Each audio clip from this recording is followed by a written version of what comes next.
Very good of you to join us at this hour. I'm Daniel Che. Let's get our newscast started with the second round of reunions for war-torn Korean families at Mount Kumgang Resort north of the border.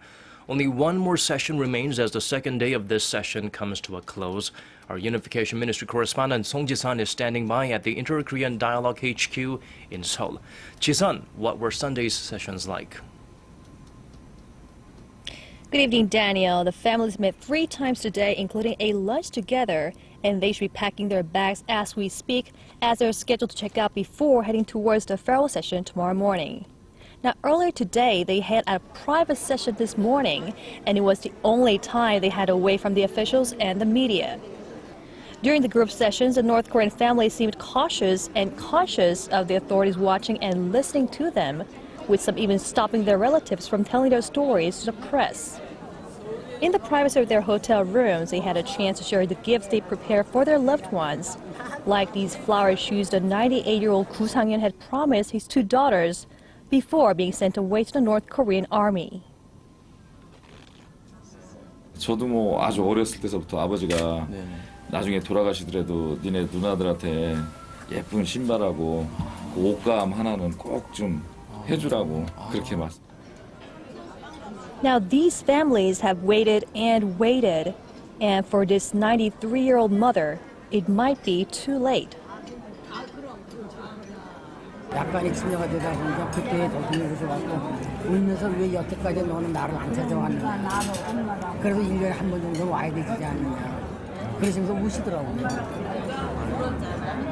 그럴 때 그 가슴 그 복받침이라는 거는 참 진짜 다들 울면서 그랬는데요. 그러다가 바로 또 치매기가 있으시면서 누구냐 이러시면서.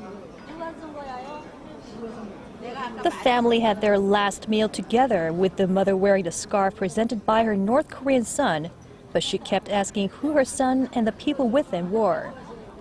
Now, although this mother you just saw got a gift from her North Korean son, most of the gifts given by the North Koreans were provided by the authorities. That's in contrast to gifts given by the South Korean families, who gave cash or winter coats, jewelry, and watches, once again highlighting the disparity between the 2 Koreas. Daniel? Well, it was an emotional roller coaster ride for them, experiencing lows that they've never had as they set to say goodbye for possibly one last time in their lives. But Ji-sun, they were considered extremely fortunate. There are still 66,000 people on the waiting list for reunions just on the South Korean side.